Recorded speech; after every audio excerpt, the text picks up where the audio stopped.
తీసుకుంటున్నారు, హ్యాచరీస్ నుంచి బేసికలీ తీసుకుంటారు. అక్కడెక్కడ తీసుకుంటే ఇప్పుడు అది ఆర్టిఫిషియల్గా కొంచెం ఇన్సెమినేట్ చేసి ఎగ్స్ని అన్నట్టు తీస్తున్నారనమాట. అల్టిమేట్లీ మనకు కావాల్సింది ఏంటంటే దాని బ్యాక్గ్రౌండ్, ఫిష్ బ్యాక్గ్రౌండ్ కూడా చాలా ఇంపార్టెంట్ అనమాట. ఫిష్ బ్యాక్గ్రౌండ్ ఎందుకు ఇంపార్టెంట్ అంటే ఇప్పుడు దానికి ఫీడ్ అన్నది అలవాటై ఉండాలి. ఫీడ్ అలవాటైన ఫిష్ అన్నది వాటికి ఫీడ్ వేస్తే ఇప్పుడు ఈ టైంకి ఫీడ్ వస్తుంది అన్నది థింకింగ్లో ఉండాలి. ఇక్కడ ఇదేంటంటే ఒకటికొకటి తినేస్తాయి ఫిష్, కొరమేన్ అన్నది. సో దీంట్లో ఫీడ్కి అలవాటు లేనివి ఉంటే ఆ ఫ్యామిలీ హిస్టరీ ఒకవేళ నాటుగా ఉంటే మనకు ఒకటికొకటి తినేస్తాయి, మనకు తేలవు కూడా. ఇప్పుడు రెడ్ ఫిష్ మనకు ఏంటంటే పైన సేల్ అవుతూ ఉంటాయి అనమాట. తిలాపియా కానీ ఫంగాషెస్లో చనిపోతే ఫిష్ పైకి తేలుతుంది. ఇక్కడ మనకు తెలియకుండా కింద చనిపోతుంది, వేరే ఫిష్ తినే క్వాంటిటీ అనేది మనకు దెబ్బతింటుంది ఇక్కడ.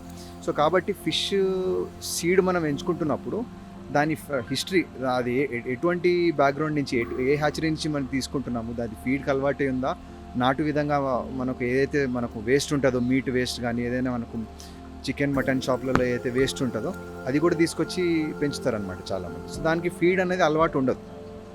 సో అది ఒకటికొకటి తినేస్తే మనకు మళ్ళీ లాస్ అయిపోతుంది. సో మనం ఎంచుకుంటున్నప్పుడు ఫీడ్కి అలవాటైన సీడ్ తీసుకుంటే మనకు ప్రాఫిటబుల్ ఉంటుంది అన్నమాట. ఒక డిసిప్లిన్ అన్నది ఉంటుంది, దాని ప్రకారంగా మనకు మంచి గ్రోత్ వస్తుంది అన్నమాట.